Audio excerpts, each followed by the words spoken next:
Alors, bonjour tout le monde, bienvenue à ce webinaire sur le quantique comme un élément de réponse au changement climatique. Très heureux d'être avec vous aujourd'hui. Je vais agir comme animateur de la rencontre, donc Justin Lefebvre.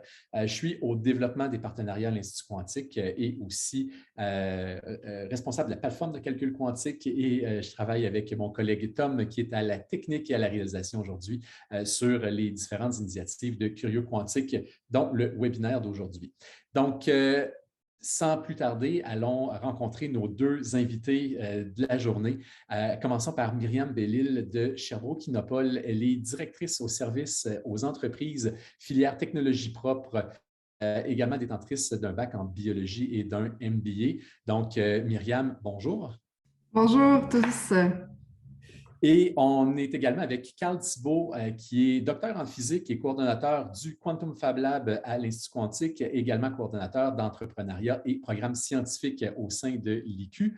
Mais aujourd'hui, on a invité Carl pour d'autres raisons, c'est-à-dire que, bon, Carl possède plusieurs chapeaux à l'IQ. Il est aussi cofondateur de l'initiative Quantum for Climate et on a tous très hâte d'en entendre parler plus en détail. Bonjour, Carl. Bonjour Justin, bonjour tout le monde. Donc, allons-y sans plus tarder. Donc, peut-être, Myriam, si tu veux te présenter puis nous expliquer un peu ton rôle chez Sherbrooke-Innopol, les projets sur lesquels tu travailles. Puis ensuite de ça, on pourra commencer à discuter peut-être plus directement là, du quantique en réponse au changement climatique. Bon, ben parfait, merci. Tout d'abord, je suis biologiste de formation. Donc, quand j'ai commencé mon travail dans le merveilleux monde du développement économique à Sherbrooke-Innopol, j'ai vraiment allié une passion que j'avais pour l'étude des écosystèmes naturels, principalement forestiers et marins. Et de mettre ça vraiment en combinaison avec comment est-ce qu'on peut s'inspirer de la nature pour développer notre milieu de travail, le milieu des technologies, notre développement de notre société aussi au travers des technologies. Donc, mon rôle à Sherbrooke-Innopol, je suis directrice au service aux entreprises dans le domaine des technologies propres. J'accompagne des entreprises du territoire de Sherbrooke et tous ceux qui veulent se lancer dans le domaine des technologies propres, qui veulent créer des technologies qui vont être écologiquement efficaces, qui vont être économiquement avantageuses, mais aussi socialement responsables pour nous aider à faire notre développement quotidien là, de notre société. Donc, ça peut vraiment là, être dans plusieurs secteurs d'activité, par exemple le domaine de l'eau, le domaine des bioproduits, le domaine de l'efficacité énergétique, le domaine des énergies renouvelables. C'est très vaste, le domaine des technologies propres. Mais ce que je fais, c'est vraiment d'aider les entrepreneurs qui ont soit une idée technologique, une invention ou vraiment un modèle d'affaires intéressant à pouvoir poursuivre leur développement des affaires de manière à ce que ça crée un impact durable sur notre société. Donc, évidemment, ça me permet de toucher à plein d'entreprises différentes, plein de sujets différents. Et ce que je vois qui est un élément commun dans la plupart des cas, c'est l'élément aussi qui est plus technologique, donc qui utilise de la donnée à différents niveaux dans l'utilisation de ces technologies propres-là. Donc, évidemment, ça m'a fait vraiment m'intéresser au sujet du quantique et de toutes les autres technologies habilitantes là, aux technologies propres. Comme vous savez, Sherbrooke-Innopol, qui est l'organisme de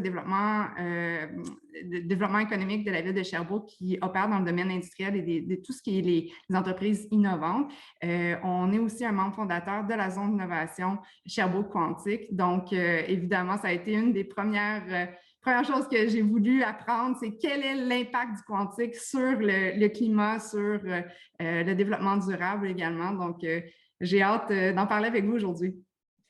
Génial. Puis écoute, avant d'aller plus loin, déjà, tu nous parles de ce que tu fais, puis j'ai des questions qui me viennent en tête. Je pense que je me permets de t'en poser une tout de suite. Dis-moi, est-ce que tu accompagnes les entreprises qui développent des technologies propres uniquement, ou est-ce que tu accompagnes aussi des entreprises qui sont peut-être dans d'autres secteurs d'activité, mais qui veulent incorporer des technologies à l'intérieur de leurs opérations, que ce soit manufacturières ou autres, qui sont justement peut-être meilleures pour l'environnement? Oui, absolument. Puis, comme je dis, notre rôle est très large à Sherbrooke-Innopol et on travaille vraiment dans 5 filières clés différentes et qui comprend évidemment la filière manufacturière, technologie de pointe, qui peut, par exemple, s'intéresser à l'incorporation de technologies propres dans leurs procédés. Donc, ça fait partie de notre rôle de mettre en place des contacts entre les différentes technologies et mettre en réseau ces entreprises-là. Évidemment, la filière clé des technologies de l'information, donc ça nous permet aussi également de trouver des manières de collaborer entre nos filières. La filière des sciences de la vie, donc tout ce qui va toucher le biomédical, par exemple, qui est très intéressant aussi, qui a des applications même au niveau des technologies propres. Et la micro-nanotechnologie qui joue un rôle très important dans on pourrait dire certaines pièces des technologies propres, comme par exemple si on prend les cellules solaires, les cellules photovoltaïques, on va avoir des éléments de nanotechnologie dans les cellules photovoltaïques. Donc, évidemment, toutes ces filières clés-là de Sherbrooke-Kinnopol sont très, très transversales, on pourrait dire, en termes d'application. Et nous, ce qu'on fait, les directeurs et directrices, souvent, ça va être de conseiller aussi les entreprises des autres filières qui veulent travailler en collaboration avec des entreprises locales spécialisées en technologie propre. Et un autre projet que je n'ai pas parlé, mais qui est quand même très important sur notre territoire sherbrookois et aussi, je dirais, une tendance mondiale de plus en plus à la mode, c'est ce qu'on appelle l'économie circulaire. Donc, on est à la base, Sherbrooke-Kinnopol, un des membres fondateurs de la cellule Synergie Estrie, qui est un projet d'économie circulaire pour optimiser l'utilisation de la matière sur le territoire estrien. Et on fait partie d'une cellule qui s'appelle Synergie Québec là, pour vraiment aider à l'optimisation des flux de matière sur l'ensemble du territoire. Donc, beaucoup de beaux projets à impact réel.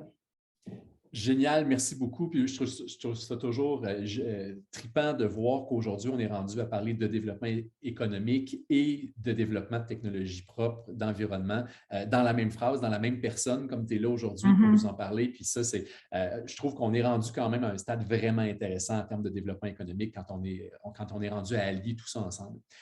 On y revient dans un instant. En attendant, allons du côté de Carl. Donc, Carl, est-ce que tu veux nous présenter ce que tu fais là, comme projet à l'Institut Quantique?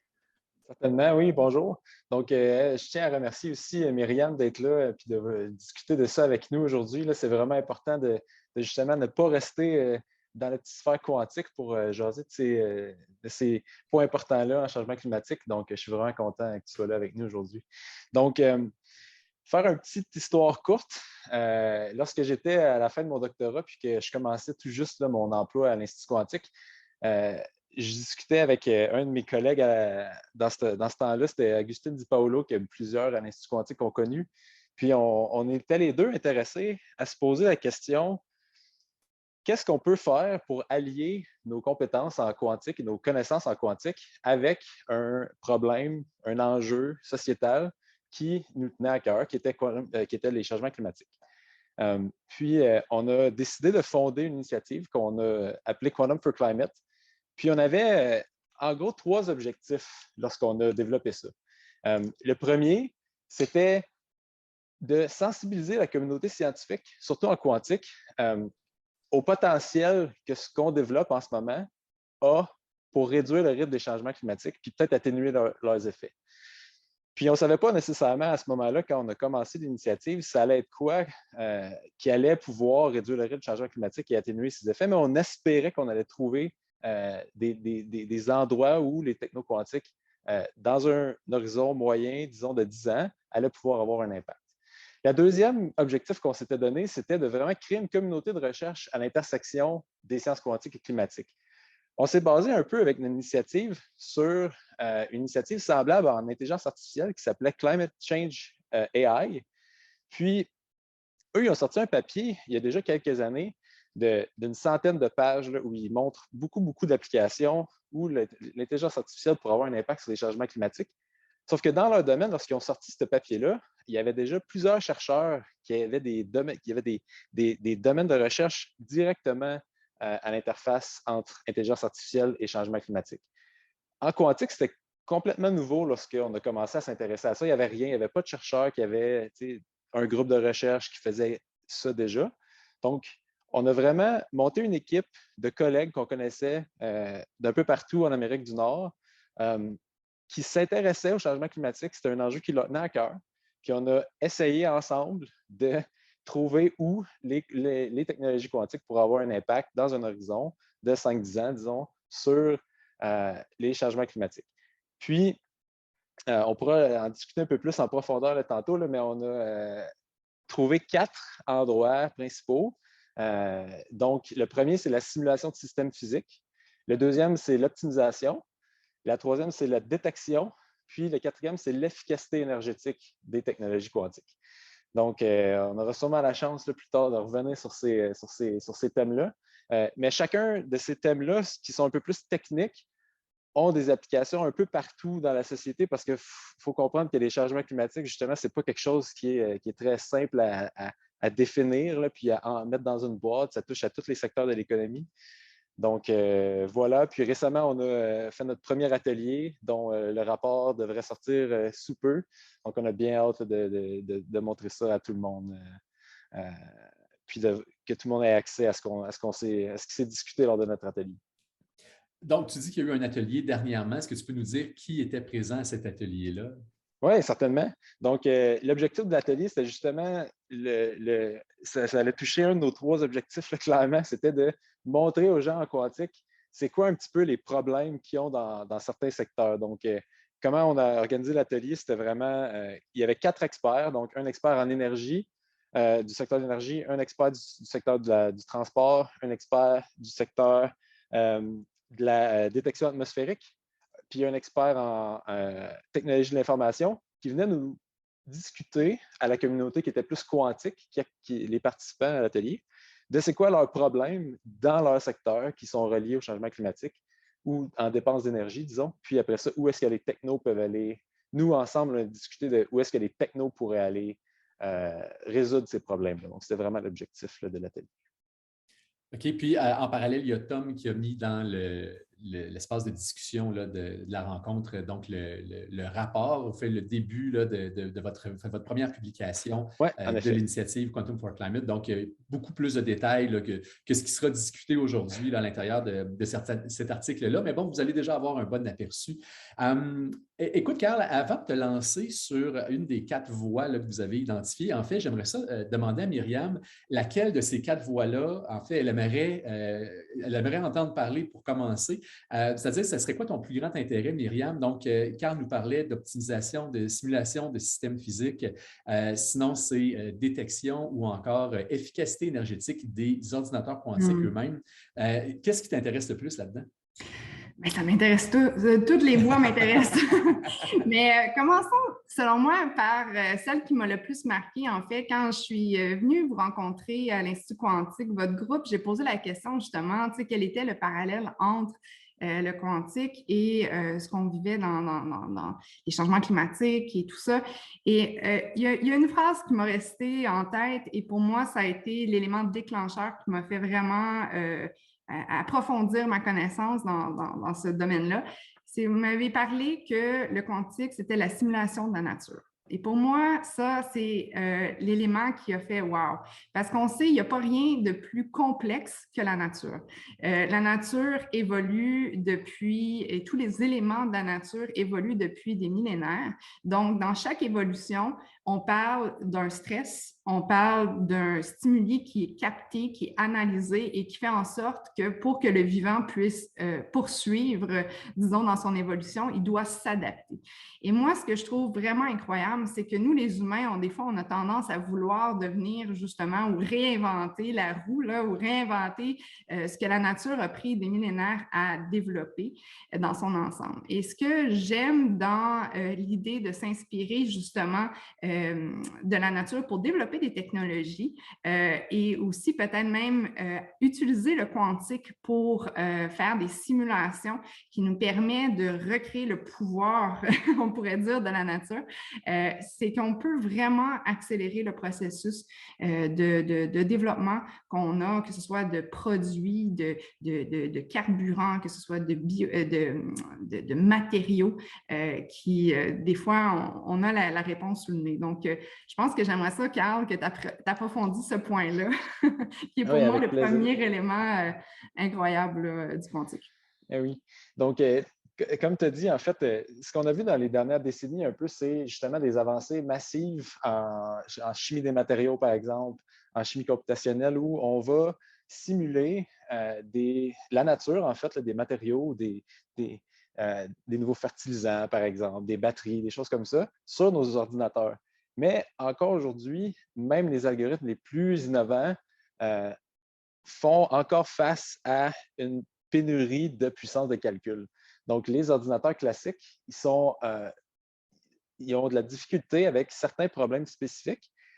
Puis, en majorité, l'impossibilité de résoudre ces problèmes-là sur un ordinateur classique vient du fait qu'il essaie de simuler quelque chose de quantique en soi.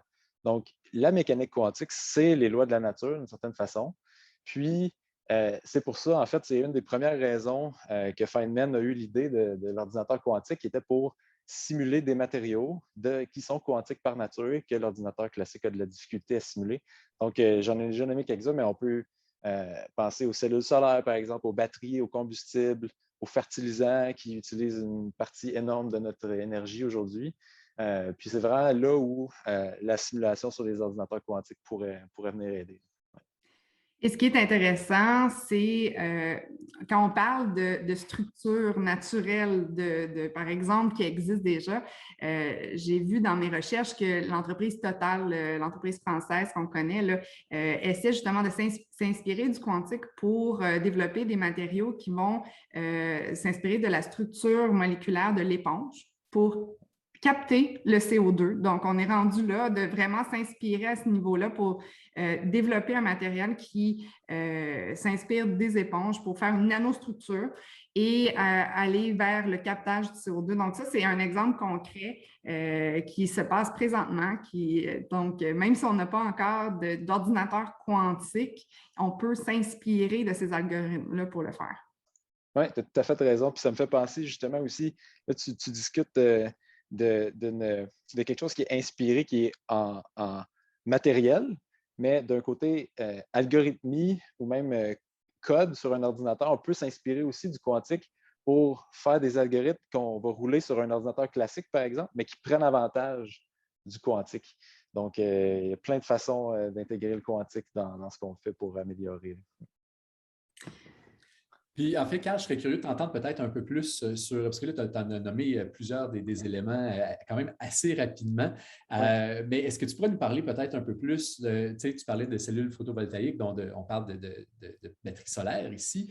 Qu'est-ce que ça veut dire, ou encore quand tu parles de simuler la nature, donc Richard Feynman, dans le début des années 80, qui disait, bien, on pourrait simuler des matériaux.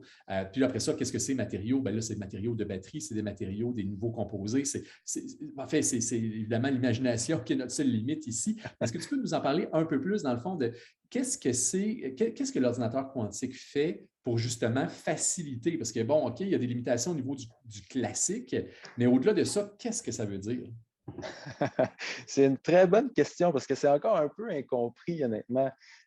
Mais donc, comment moi je vois les choses, c'est que en ce moment, les techniques qu'on a pour simuler les matériaux, donc l'objectif, c'est vraiment de comprendre le fonctionnement interne d'un certain matériau, par exemple pour les batteries ou les cellules solaires. Puis, en ce moment, la façon dont on fait ça avec nos ordinateurs, c'est on y va, là, on prend toute notre puissance, puis on essaie de le faire brute force. Donc, on fait juste le calcul tant qu'on est capable, puis on essaie plein de possibilités jusqu'à temps qu'on arrive à quelque chose qui fonctionne.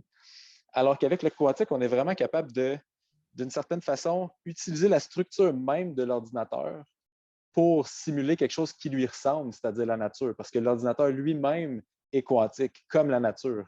Donc, c'est vraiment là qu'on va chercher le gain en soi. C'est vraiment fondamentalement dans la structure de l'ordinateur, comment il est créé. Donc, c'est vraiment là que moi, je vois la différence. Okay, encore une fois, je ne suis pas un expert là-dessus. Pas de problème, pas de problème. Myriam, avais-tu une autre question pour Carl sur ce sujet-là?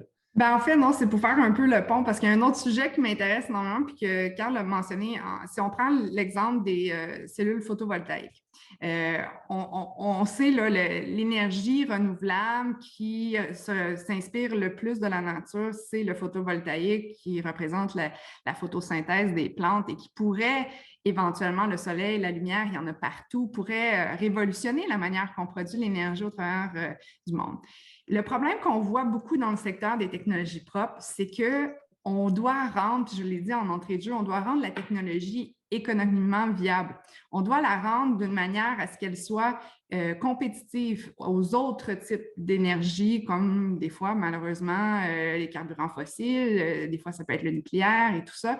Donc, le fait d'aller vers, par exemple, une cellule qui va être optimisée au niveau de sa performance, au niveau de sa production d'énergie, mais aussi éventuellement au niveau des coûts. Donc, si on peut aller vers une structure très, très simple, une structure de matériaux, des matériaux qui nous coûtent presque rien, en fin de compte, et qu'on va chercher l'optimisation de la cellule, bien, ce que ça va faire, c'est qu'à l'échelle planétaire, c'est beaucoup plus facile de décupler le nombre de projets d'énergie solaire, de cellules photovoltaïques et de rendre la technologie accessible et d'avoir un impact réel, concret, pas simplement quelques petits parcs solaires par-ci, par-là, plus expérimental. Donc, ça, c'est vraiment un des problèmes je dirais, pas mal transversal dans tout le domaine des technologies propres, c'est qu'une technologie en soi, bon, ça peut faire un impact, mais c'est la multiplication de ces technologies-là qui va réellement avoir un impact rapide pour essayer de répondre, disons, avoir une réponse ou avoir une solution à l'urgence climatique qu'on vit présentement. Ouais, puis c'est aussi important, ça me fait penser à l'enjeu qui est toujours, bien, si on découvre par exemple qu'un nouveau matériau fait une excellente cellule photovoltaïque, mais que ce matériau-là, il faut aller le miner à quelque part, par exemple. Donc, il y a toujours cet aspect-là à prendre en compte aussi là, quand on fait du développement technologique, là, ça va être quoi l'impact à la fin, l'impact final. Puis, et l'impact social. Absolument, qui vient inévitablement avec, c'est certain. Carl, tu as mentionné aussi les fertilisants, puis tu as rapidement dit que c'était une quantité importante d'énergie dans la consommation mondiale d'énergie. Est-ce que tu peux nous parler un peu plus aussi de cet aspect-là, donc de la modélisation de la nature? Oui, donc les fertilisants en ce moment, c'est le processus de fixation d'azote. Puis c'est un processus que la nature fait elle-même. Qu'on peut l'observer faire, mais qu'on ne comprend pas, en fait, comment elle le fait. Puis, en ce moment, on a un procédé qui s'appelle le procédé Haber-Bosch pour faire l'équivalent, en fait. Mais ce procédé-là est énormément énergivore, surtout quand on le compare au procédé naturel qu'on peut observer dans la nature. Puis, si je ne me trompe pas, c'est 2 de l'énergie mondiale qui est utilisée pour faire ces fertilisants-là qu'on va mettre un peu partout dans notre système d'agriculture. Donc, sans entrer dans le système d'agriculture lui-même, le procédé de fertilisant, si on était capable de justement comprendre pourquoi la nature le fait et le limiter et le faire d'une façon plus efficace, on pourrait sauver une quantité phénoménale d'énergie. Puis c'est là que la simulation quantique pourrait venir nous aider pour comprendre ce processus-là. Donc là, tu es en train de dire que si on était capable d'améliorer le processus Haber-Bosch, on diminuerait la quantité d'énergie nécessaire, donc, entendez ici, la quantité de carburant fossile brûlé, parce que c'est souvent des carburants fossiles qui sont utilisés. Exact. Puis, en même temps, quand tu parles de fixation d'azote, si on regarde l'équation de Haber-Bosch, c'est des éléments chimiques extrêmement simples. Donc, on n'est pas en train de parler de terres rares ou de métaux bien funky. C'est des aliments, pas des aliments, mais des éléments qu'on connaît d'azote, d'oxygène, de carbone. Puis, c'est de ça dont on parle. Là. En effet, ouais, c'est tout simple. Ouais. Mais on ne comprend quand même pas. Et ce qu'il faut aussi, je pense que ça vaut la peine de mentionner, on a une certaine dépendance présentement sur des engrais azotés qui proviennent d'un pays qui est en crise et d'une région qui, on ne se le cachera pas, l'Ukraine et la Russie là, qui sont en guerre présentement. Ça a un impact mondial sur l'approvisionnement en engrais fertilisants, les engrais azotés. Ce que ça fait, c'est que ça a un impact sur toute la chaîne de production bioalimentaire de nos régions et c'est majeur. Donc, il faut, quand on parle d'urgence climatique, il y a aussi une urgence qu'on pourrait dire sociale qu'on vit, politico-sociale qu'on est en train de vivre et il faut être capable de repenser l'industrie agrochimique, parce que ça fait des années qu'on utilise la même formule de catalyseur pour produire les mêmes engrais azotés. Il faut repenser la manière qu'on fait les choses d'un point de vue environnemental, mais aussi, encore une fois, du point de vue social qui est très important. Excellent. Donc, je vous propose de passer à un autre des axes dont Carl parlait tout à l'heure. Puis, je me permets peut-être une petite anecdote. J'ai rencontré une organisation dans les derniers temps, je tairai le nom de l'organisation, mais une organisation qui travaille donc en environnement, donc qui est vraiment de ce côté-là, en simulation. Puis, l'organisation disait, on est rendu qu'on veut simuler des processus qui sont tellement compliqués. On utilise l'intelligence artificielle qui est tellement énergivore, donc des algorithmes qui sont monstrueux. On a besoin pour ça de GPU, de CPU, donc de calculateurs haute performance pour être capable de réaliser nos calculs qui sont de toute façon imparfaits. Et on se rend compte qu'on est nous-mêmes en train de consommer une quantité phénoménale d'énergie pour simuler une diminution de consommation d'énergie. Donc, il y a quand même quelque chose de paradoxal là-dedans. Picard, tu nous as amené sur un terrain qui disait tantôt, les ordinateurs quantiques sont beaucoup moins énergivores ou seront beaucoup moins énergivores parce que, bon, aujourd'hui, on est encore avec des ordinateurs imparfaits qui sont très bruyants. On commence à voir des potentiels de gains de ce côté-là, mais éventuellement, on parle d'ordinateurs tolérants aux fautes. C'est l'objectif des entreprises qui fabriquent l'ordinateur quantique. Donc, dans 5 ans, 10 ans, 15 ans, 20 ans, on ne sait pas exactement quand, mais ça viendra. Est-ce que tu peux nous expliquer pourquoi un ordinateur quantique, justement, est beaucoup moins énergivore qu'un ordinateur classique? Oui, je vais essayer de faire ça. Donc, en ce moment, c'est encore, l'ordinateur quantique, comme tu dis, est encore en développement. Donc, il y a déjà des prototypes que vous pouvez aller accéder sur Internet. Donc, il y en a, on est capable de faire des choses avec, mais il n'y a pas eu beaucoup de calculs, disons, je veux utiliser le mot utile, encore réalisés sur des ordinateurs quantiques. Mais par contre, déjà, on est capable de faire des comparaisons un peu entre, disons, j'ai un certain calcul, je l'essaye sur un ordinateur quantique et j'ai le même calcul, je l'essaye sur un ordinateur classique, voir combien d'énergie j'ai utilisé. Puis, cet argument-là est très rarement utilisé, en fait, par la communauté scientifique quand ils poussent l'ordinateur quantique. Souvent, lorsqu'on y pense d'un point de vue scientifique, on dit « Ah, mais l'ordinateur quantique peut nous aider à résoudre des problèmes qu'on n'aurait jamais pu résoudre. » Puis, ça pousse beaucoup les gens à faire du développement technologique, mais en fait, moi, je le vois un peu d'une autre façon, en ce sens où, même si l'ordinateur quantique ne nous permet pas de résoudre de nouveaux problèmes, mais nous permet de résoudre des problèmes qu'on est déjà capable de résoudre, mais de façon plus efficace, alors ça va quand même avoir valu la peine de le développer. Et puis, l'exemple que je vais donner, c'est l'exemple de la suprématie, un mot qui est maintenant un peu moins utilisé par la communauté, mais c'était quand même ça lors de leur article en 2019. Google ont sorti un article où ils disaient qu'ils avaient atteint la suprématie quantique. Ça a fait beaucoup de jaser. Puis, ce qu'ils montraient dans leur article, c'était qu'ils avaient fait un calcul en quelques secondes, je ne me rappelle plus exactement combien, sur leur ordinateur quantique, qui aurait pris, disons, plusieurs jours, puis il y a eu un débat là-dessus, mais disons 2 jours sur l'ordinateur d'IBM le plus puissant au monde dans ce temps-là. Puis, la différence d'énergie utilisée entre les deux ordinateurs, donc l'ordinateur quantique et l'ordinateur classique, c'était 500 000 fois moins d'énergie. Okay? Donc, même si ça avait pris le même temps à l'ordinateur quantique que l'ordinateur classique de résoudre le problème, il l'aurait fait de façon plus efficace et ça aurait quand même valu la peine, selon moi, de montrer ça. Mais ce n'était pas du tout discuté dans l'article. Donc, c'est encore un changement de paradigme à réfléchir dans la communauté, à dire l'ordinateur quantique ne sert pas seulement à faire les choses plus rapidement que les ordinateurs classiques. Mais en fait, le pourquoi en ce moment est encore un petit peu à débattre. Là. Donc, tu parlais tantôt d'ordinateurs tolérants aux fautes. Les ordinateurs quantiques, lorsqu'ils vont être à pleine capacité, vont nécessairement prendre plus d'énergie qu'aujourd'hui, mais vont aussi être capables de faire des calculs beaucoup plus complexes. Donc, on s'attend quand même à ce que l'efficacité énergétique demeure à long terme. Et en termes de, quand on parle d'énergie, je crois que c'est le débat ou plutôt l'objectif qui est le plus important dans le développement technologique, puis ça, c'est vraiment tout azimut, c'est comment est-ce qu'on arrive à faire plus avec moins. Donc, le fameux « less is more » en anglais. Là. Mais c'est vraiment c'est un combat. Puis quand on regarde, moi, je ramène tout le temps ça au vivant. Là. Donc, quand on regarde les écosystèmes, c'est tout le temps ça. C'est les espèces qui arrivent le plus à conserver leur énergie qui vont pouvoir survivre le mieux.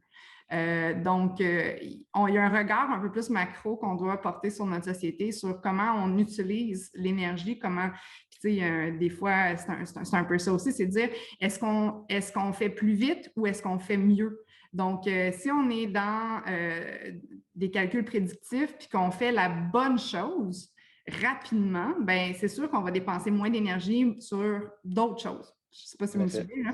Donc, le côté prédictif de faire la bonne chose, l'efficience, bien ça peut nous amener à des économies d'énergie. Mais c'est sûr que l'outil pour l'utiliser peut demander beaucoup d'énergie. Mais c'est toujours ça, c'est de voir, c'est de mettre dans la balance, est-ce qu'on est mieux justement de faire la bonne chose plus rapidement pour après ça l'utiliser comme des outils décisionnels plus efficaces, puis d'éviter en fin de compte des impacts à long terme de gaspillage d'énergie.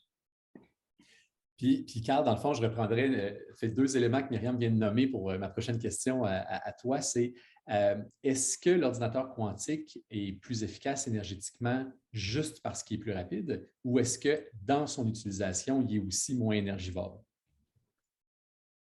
Je dirais, ben en fait, si non, il est aussi dans son utilisation moins énergivore parce que sinon, si on refait le calcul de tantôt, là, ce que je disais, c'est justement pour le calcul de Google, même si ça avait pris le même temps que sur l'ordinateur classique, il était quand même plus efficace. Donc, c'est vraiment à l'interne, de la façon dont il fonctionne en ce moment. Puis là, encore une fois, je parle juste d'une seule technologie d'ordinateur quantique parce qu'il y en a plusieurs en ce moment qui se battent pour devenir la technologie qui va être utilisée à long terme. Cette technologie-là et les autres, en ce moment, sont moins énergivores que l'ordinateur classique. Puis encore une fois, c'était sur un seul type de calcul. Peut-être que ce n'est pas vrai sur tous les types de calculs, mais justement, c'est important de voir la question de cet angle-là et de se poser la question pour chercher ces calculs-là où justement l'ordinateur quantique va être plus efficace que les ordinateurs classiques. Okay, donc, plus efficace et plus rapide, les deux. Donc, oui, le gain est extrêmement intéressant de ce côté-là. Oui. Génial. Ben, écoutez, je vous propose de sauter peut-être à un troisième volet duquel Carl a parlé. Puis, j'en profite aussi pour inviter tout le monde à mettre des questions dans l'espace de discussion. On va y répondre dans quelques minutes. Donc, je n'hésite pas pour ajouter vos questions. En attendant, il nous restait optimisation et optimisation puis simulation de... Détection. Détection. Ah, voilà. Myriam, encore ton choix ici. Oui, ben, j'irais peut-être sur la détection, tiens, parce que tout le secteur des capteurs quantiques est vraiment intéressant selon moi. Dans une perspective de changement climatique, on a besoin de comprendre les changements, en fait, l'impact des changements climatiques sur nos ressources, que ce soit la glace des glaciers qui est en train de fondre, que ce soit la disparition, la sécheresse, la disparition de certaines nappes phréatiques, d'être capable de détecter, on a parlé des batteries tantôt, détecter des métaux dans notre manteau du bouclier de la Terre. Donc tout ça, l'aspect des capteurs quantiques qui pourraient nous aider à une détection plus efficace et même, tu sais, on parle planétaire, mais ça peut même être maintenant aussi sur d'autres planètes également. Là, on jase là, cet après-midi, mais je trouve que ça, c'est un secteur d'activité très prometteur. Puis plus qu'on va être capable de détecter avec un niveau de précision important, on va être capable aussi de mieux s'adapter. Je reviens au concept de base de notre évolution où l'adaptation est très, très, très importante, où qu'on est rendu présentement. Nos sociétés ont besoin on ne peut pas retourner en arrière, malheureusement, on doit s'adapter rapidement. Donc, tout ce qui va être élément de mesure de haute précision peut nous aider au niveau de notre adaptation au changement climatique. Oui.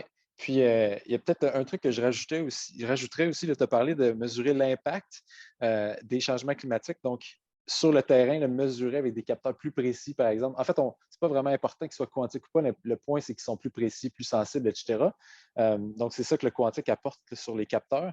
Mais il y a aussi le point de comprendre le changement climatique en soi. Donc, en ce moment, par exemple, dans l'atmosphère, on a beaucoup de difficultés à mesurer le taux de méthane et de d'autres gaz à effet de serre. Donc, on a de la difficulté parfois à modéliser de façon correcte les changements climatiques et de modéliser ça sur un certain laps de temps aussi, là, parce que c'est important que nos modèles aient un aspect prédictif souvent. Donc, avoir des meilleures données de ce point de vue-là est très important pour les changements climatiques parce que ça nous permet de mieux nous préparer, puis d'avoir des modèles clairs qui nous indiquent où on s'en va en ce moment pour pouvoir implémenter des politiques ensuite basées sur des modèles fiables. Donc, pour moi, ça, c'est quand même un aspect très important là, des données qu'on peut acquérir. Oui, puis le méthane, c'est un des gaz les plus importants aussi avec le dioxyde de carbone sur les gaz à effet de serre. Puis on en parle très peu. On dit qu'il faut limiter les émanations de méthane d'ici 2030, mais on en parle très peu des mesures concrètes, tandis que tout se mesure en tonnes de CO2 de nos jours. Donc, Ouais. Je suis absolument d'accord avec toi. Puis le côté justement de monitoring, là, en bon français, d'évaluation de ces paramètres-là, c'est crucial pour nos décideurs parce qu'on met en place des politiques ambitieuses, là, on ne se cachera pas, au travers des COP26 et de toutes les politiques, que ce soit au niveau des pays ou même des fois des entreprises sur les réductions de gaz à effet de serre, mais il faut être capable de pouvoir dire où on part, d'où on part, puis où qu'on veut aller de façon, encore une fois, prédictive, mais très, très adaptée à tous les paramètres qu'on vit dans notre environnement. Puis ça prend de la précision. Oui, en effet. Puis peut-être un autre point aussi, là, rapidement, c'est une fois qu'on a tout ça, bien, on peut vouloir aussi mitiger l'impact des changements climatiques, atténuer leur effet. Puis il y a certains endroits spécifiques, là, je pense par exemple à l'agriculture de précision. Tantôt, on parlait des fertilisants. Bien, si on a des meilleurs capteurs, par exemple, qui nous permettent de dire j'ai besoin de tant d'engrais seulement dans cet endroit-là et non partout dans mon champ, par exemple, bien, ça permet de moins utiliser de ressources, donc encore less is more, comme tu disais. Ben, encore une fois, c'est important de se poser la question, est-ce que faire mon capteur, aller l'implanter là, etc., ça coûte plus cher que d'avoir mis les fertilisants? Mais, donc, toujours garder ça en tête, mais ouais, c'est un autre endroit où les capteurs pourraient être utiles. Et un des capteurs que j'ai vu dans mes recherches aussi que je trouvais intéressant, il sert à mesurer justement les champs gravitationnels qui demandent une précision technologique très, très grande pour pouvoir mesurer ce qui se passe dans notre sol, aller chercher soit des détections de tunnels, de minéraux, de nappes phréatiques. Et ça peut avoir un impact très, très important sur justement si on vit des grandes perturbations au niveau des climats, ben, ces capteurs-là peuvent peut-être aider même la société à trouver des nouvelles ressources qu'on pensait inaccessibles. Donc, de ne pas forer n'importe où, mais de forer à la bonne place, encore une fois. Et si vous êtes intéressé à en savoir plus sur les capteurs quantiques, je vous invite à aller sur la chaîne YouTube de l'Institut quantique et aller écouter le webinaire des curieux quantiques du mois dernier. Donc, on parle de février 2022. Je m'entretenais avec David Roiguet de chez SB Quantum et Jérôme Bourassa de Cubic, donc deux entreprises de Sherbrooke qui travaillent avec dans un cas, magnétomètre quantique et dans l'autre cas, radar quantique. Donc, vous pouvez aller écouter cette conversation-là qui a été extrêmement intéressante, qui n'était pas nécessairement tournée vers le climat, mais quand même, si vous voulez en découvrir plus sur les capteurs quantiques, c'est une très bonne façon de le faire. Et je vois que Tom vient de mettre le lien de YouTube dans l'espace de discussion. Je vous dis, c'est d'une efficacité quand même, ces webinaires. Carl, tu nous as aussi parlé d'optimisation, donc un autre aspect du quantique. Enfin, on retourne à l'info quantique cette fois-ci. On retourne à l'info quantique. Tout le secteur de l'optimisation pourrait bénéficier donc de l'ordinateur quantique. Est-ce que tu peux nous en dire un peu plus? Oui, donc en fait, ce que je trouve le plus intéressant avec l'optimisation, personnellement, c'est que ça s'applique à peu près partout. Quand on pense à optimiser un certain problème, en fait, la façon dont on va optimiser est presque toujours la même. On va toujours essayer d'utiliser l'optimisation sur un problème, mais ça peut se répandre dans toutes les sphères de la société une fois qu'on a réussi à optimiser quelque chose. Donc, je pense par exemple au réseau de l'énergie, optimiser un réseau de distribution électrique. Dans le transport, par exemple, optimiser les trajets d'un aéroport ou d'un port. Ou même de Uber, par exemple, pour optimiser le trafic ou ce genre de choses-là. Puis aussi dans le climat, donc je parlais tantôt d'avoir de meilleures données pour nos modèles. On peut aussi optimiser nos modèles pour prédire et peut-être même contrôler la météo, par exemple. Puis, c'est le quantique, ce qu'il peut apporter à l'optimisation, c'est encore une fois une puissance de calcul différente de l'ordinateur quantique. Donc, la façon dont l'ordinateur quantique fonctionne permet d'imaginer de nouveaux algorithmes d'optimisation qui ne seraient pas possibles sur un ordinateur régulier ou classique comme vous avez devant vous, qui seraient justement qui nous permettraient d'optimiser les problèmes d'une façon plus rapide qu'un ordinateur classique.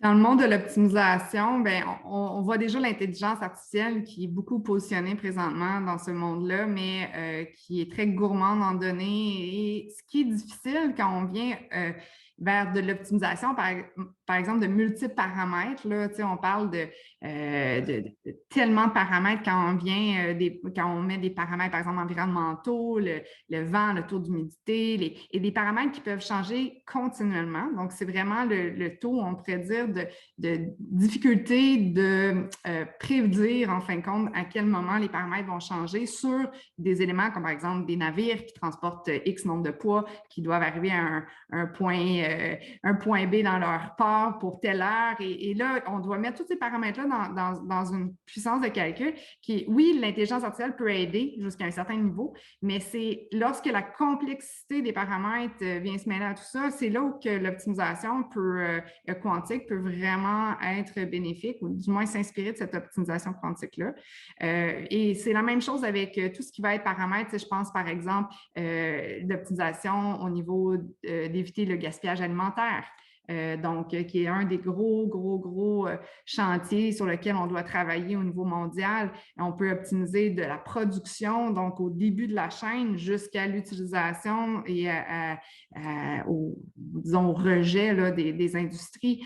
Et ça peut être aussi optimiser la coupe forestière. Donc, on a besoin de bois, mais comment est-ce qu'on peut maximiser ou optimiser notre choix des arbres jusqu'à le besoin en aval sur le type de bois qu'on a besoin sur nos constructions. Donc, il y a tellement de chantiers d'optimisation. Puis ça, c'est sûrement le chantier sur lequel les PME, les entreprises s'intéressent le plus. Puis c'est celui qui est le plus accessible souvent dans un cas où il peut avoir des gains économiques rapides si on vise justement soit les secteurs d'activité où il y a des besoins en optimisation. Donc, ouais, je pense que c'est un beau secteur d'activité sur lequel se pencher. Puis, Carl, peux-tu me dire où est-ce que ça en est aujourd'hui tout ça? C'est-à-dire qu'on l'a dit tantôt, l'ordinateur quantique n'est pas encore tolérant aux fautes. Donc, on est encore avec des ordinateurs qui sont bruyants, de taille intermédiaire. Qu'est-ce qu'on fait comme problème d'optimisation aujourd'hui? Quand est-ce qu'il va y avoir un avantage quantique? Puis quand est-ce que l'ordinateur tolérant aux fautes va arriver? En fait, on a même une question qui nous demande est-ce que c'est 10 ans, 50 ans ou 100 ans? Et j'ai vraiment hâte d'avoir ta réponse, Carl, là-dessus. Oui, c'est ça. Mais je pense que si j'avais la réponse à cette question-là, je ne serais probablement pas ici avec vous. Mais encore une fois, c'est un peu spéculatif, sauf que dans les dernières années, on a vu un progrès assez fulgurant. Mais quand on pense, par exemple, à il y a 5 ans ou un petit peu plus que 5 ans, on avait des ordinateurs à quoi? 2, 3 qubits peut-être. Puis aujourd'hui, on est rendu à une centaine, peut-être 200 bientôt. Plusieurs compagnies nous promettent qu'il va y avoir un ordinateur à 1000 qubits d'ici quelques années, sinon l'année prochaine. Donc, on voit un progrès qui est assez fulgurant du côté hardware de la machine elle-même. Puis, en parallèle, d'un côté algorithmie, il y a beaucoup de recherches encore actives à utiliser et découvrir de nouveaux algorithmes sur les ordinateurs auxquels on a accès aujourd'hui. Puis récemment, j'ai été dans une conférence qui jasait un petit peu justement de quantique, puis il y avait des sessions reliées à l'optimisation. Puis il y avait un concours, je pourrais peut-être retrouver la référence, là, je ne me rappelle plus trop, mais qui montrait, par exemple, l'optimisation de placement d'éoliennes dans un champ, qui est quelque chose qui, peut faire gagner beaucoup d'énergie, puis d'un côté industriel, fait sauver beaucoup d'argent à la compagnie. Donc, un bon incentive pour répondre à ce problème-là. Puis, il y avait un algorithme quantique ou inspiré quantiquement qui avait été utilisé sur ce problème-là, puis qui avait donné des résultats aussi bons, sinon presque meilleur, c'était difficile à définir que tous les algorithmes classiques connus. Donc, on est déjà à un point où le quantique performe, pas nécessairement d'une façon avantageuse sur le classique, mais peut venir faire aussi bon. Donc, selon moi, ce n'est qu'une question de temps avant qu'on voit des gains de ce côté-là. Puis si on veut être ambitieux, ben on a besoin d'être carbone neutre d'ici 2050. Donc, ça nous donne un petit 28 ans là, pour que la technologie soit à jour. Oui, c'est ça, exact. Mais, moi, j'aime dire 10 ans. Mais...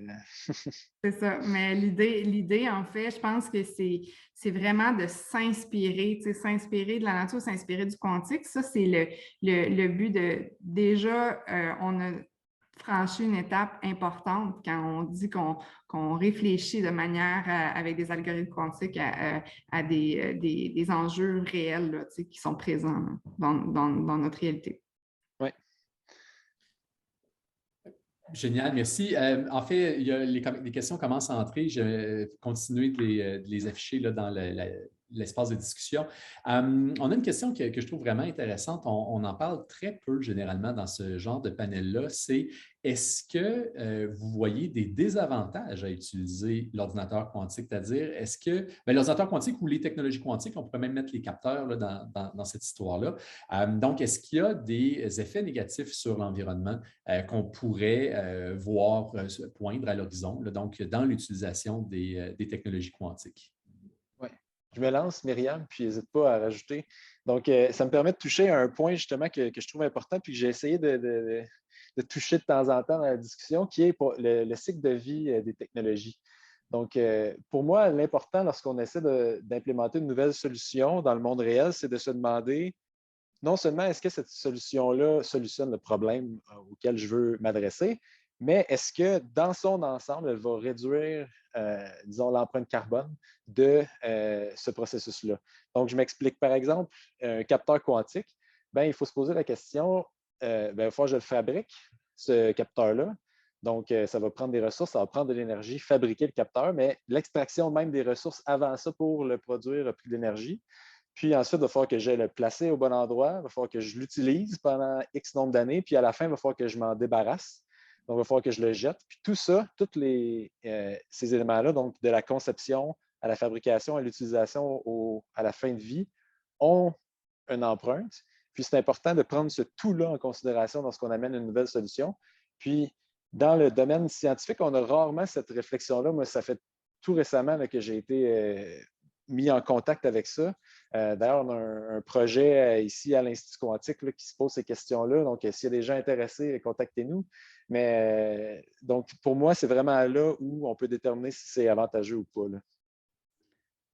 Oui, absolument. L'analyse de cycle de vie, c'est un outil formidable. Encore une fois, un outil qui utilise énormément de paramètres pour pouvoir arriver à un calcul plutôt simplifié à la fin, mais c'est très complexe. Puis, quand on regarde ça, moi, je dis dans tout développement technologique, il y a une question éthique qui se pose, il y a une question, est-ce qu'il y a une alternative qui serait moins, disons, écologiquement dommageable? Est-ce qu'il y a une alternative qui serait plus? Donc, il faut toujours essayer de poser la question, le pour et le contre. Puis, prenons par exemple l'auto électrique, qui est souvent l'exemple type qu'on amène là, dans des discussions. Est-ce que c'est meilleur qu'un auto qui va émettre beaucoup de carburant dans l'atmosphère?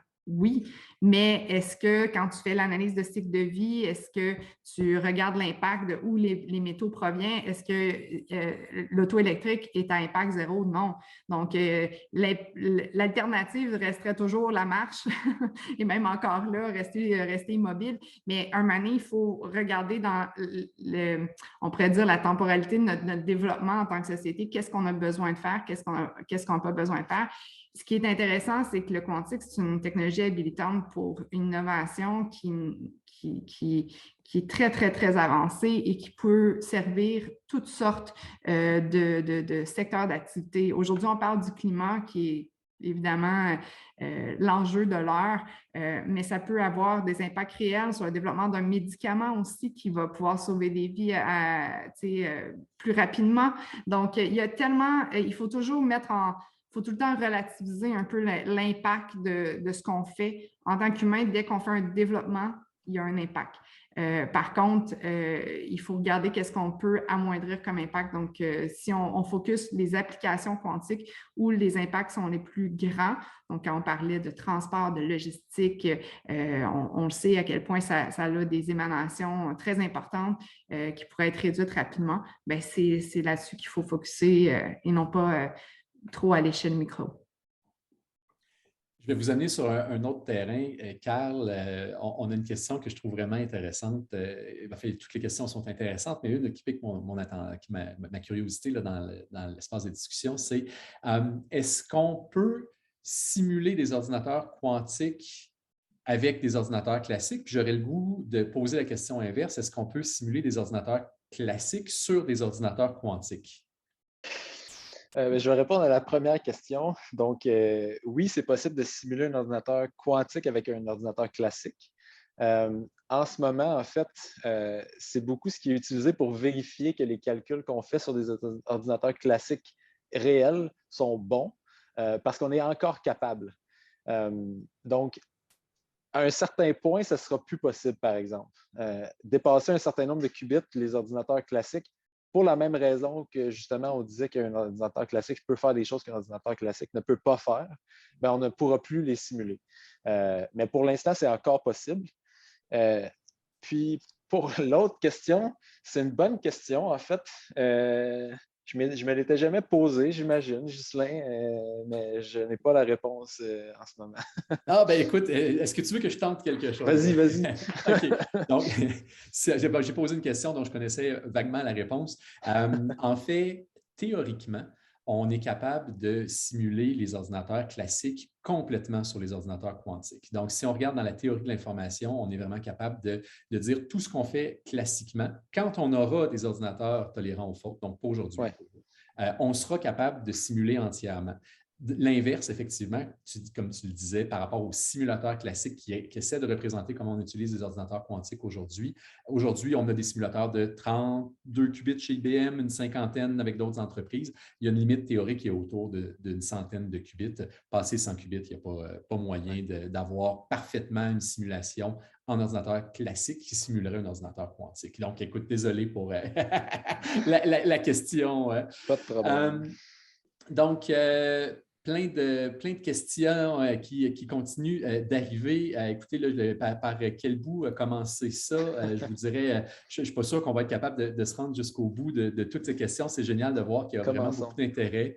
Il y a une question par rapport à la priorisation. Donc, on parle d'ordinateurs quantique. On dit que oui, il y a beaucoup de travail à faire sur le hardware, sur le software, puis il faut travailler aujourd'hui sur des problèmes jouets qui ne sont pas encore complètement au point, donc il n'y a pas encore d'avantages quantiques à le faire. On voit potentiellement là, des avantages, peut-être même énergétiques, là, vous en avez parlé tout à l'heure. Mais est-ce qu'il faut prioriser ce genre de recherche-là par rapport à d'autres technologies classiques qui pourraient nous donner des meilleurs rendements à plus court terme face au changement climatique? Donc, comment vous voyez ça, ce développement de la recherche?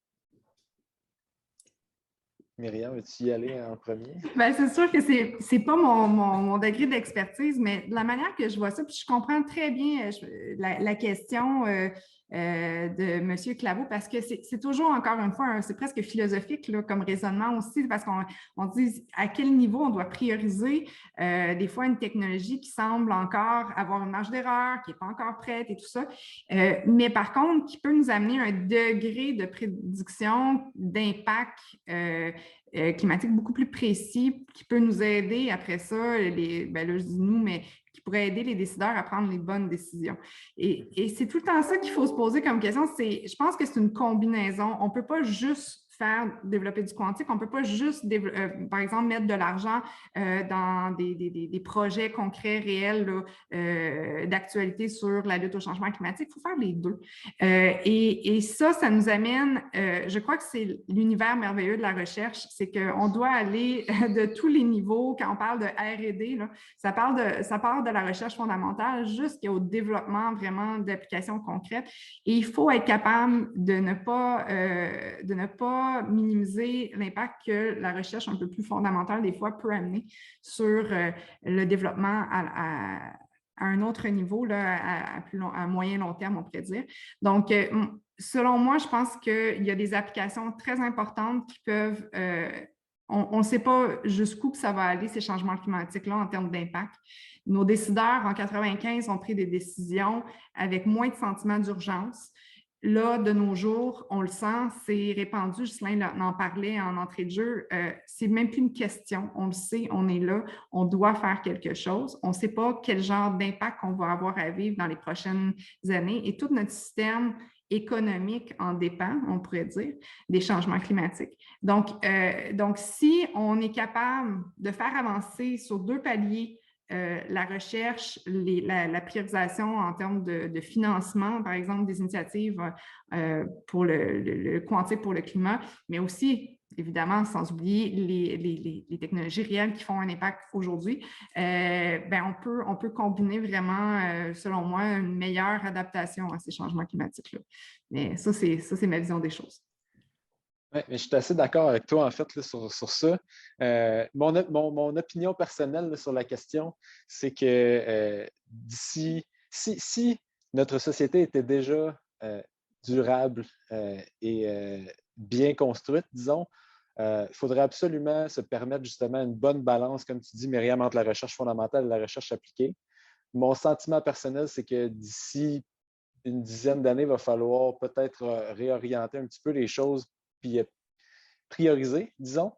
Mais je pense que c'est jamais un bon signe lorsqu'il faut enlever la recherche fondamentale et couper dans la recherche fondamentale. Ça montre qu'il y a un problème quelque part quand il faut faire ça, je crois. Écoutez, merci beaucoup à vous deux. On a énormément de questions qui continuent d'entrer. Malheureusement, on ne pourra pas y répondre. Par contre, j'invite tous les gens qui avaient des questions à peut-être communiquer directement avec Carl et Myriam par la suite. Il nous reste 3 minutes. Si vous aviez 1 minute chacun pour le mot de la fin, qu'est-ce que vous entrevoyez pour l'avenir? On sait que Sherbrooke s'est positionné avec sa zone d'innovation en quantique. Il y a un écosystème qui est en train de naître, donc il y a une volonté de même positionner la ville dans ce secteur-là. Dans ce contexte-là, qu'est-ce que vous voyez pour la suite? Bien, comme je le disais en entrée de jeu, chacune de nos filières clés du développement économique de Sherbrooke peuvent bénéficier de cette expertise-là en quantique. Et pour nous, en fait, à Sherbrooke-Naples, c'est une force incroyable. On vient mettre Sherbrooke vraiment sur on pourrait dire l'avant-plan, l'avant-scène de l'innovation, où on peut utiliser toutes les belles ressources qu'on a à Sherbrooke, juste même si on a ces questionnements-là aujourd'hui, ces sujets de discussion-là, c'est vraiment génial que notre ville puisse être précurseur dans ce domaine-là. Et ce que je souhaite pour le domaine spécifique des technologies propres, c'est qu'on s'inspire davantage de la nature, davantage du quantique et de mixer les deux pour pouvoir avancer plus rapidement parce que l'urgence est là et on en a besoin. Oui, puis de mon côté, j'espère en fait qu'on va réussir à trouver les endroits où le quantique peut avoir le plus grand impact possible et puis qu'on va pousser la recherche et l'intégration technologique de ces technologies-là pour résoudre des changements des problèmes qui sont reliés au changement climatique, puis sans toutefois justement aller dans toutes les directions, mais vraiment focusser dans les endroits importants où on peut avoir un impact. C'est ça mon souhait dans les prochaines années. Wow, ben, merci beaucoup à vous deux. Ça a été fascinant de vous entendre parler dans la dernière heure. Me reste plus qu'à y aller avec quelques remerciements. J'aimerais remercier Tom Mala, je l'ai mentionné en début de webinaire. Donc, Tom qui est à la production et à la réalisation là, des webinaires de Curieux Quantique. Aussi, en termes de webinaires, dans ce qui s'en vient, il y a un webinaire qui est organisé par Curieux Quantique. Le prochain, c'est le 13 avril, qui est sur les collaborations Québec-France en quantique. Donc, c'est un mercredi à 15 heures toujours. Aussi, prochain webinaire auquel on va participer, c'est un webinaire en collaboration avec l'Association des communicateurs scientifiques du Québec, le 6 avril à 18 heures. Un webinaire qui va être plutôt sur les concepts de base en informatique quantique. Donc, si vous voulez en apprendre un peu plus sur les fondements scientifiques de l'ordinateur quantique, mais sans aller trop rapidement du côté mathématique, mais plutôt de l'expliquer, je vous dirais de façon bien vulgarisée. Donc, 6 avril à 18 heures avec l'ACS. Là-dessus, merci beaucoup tout le monde pour votre participation et à bientôt. Merci.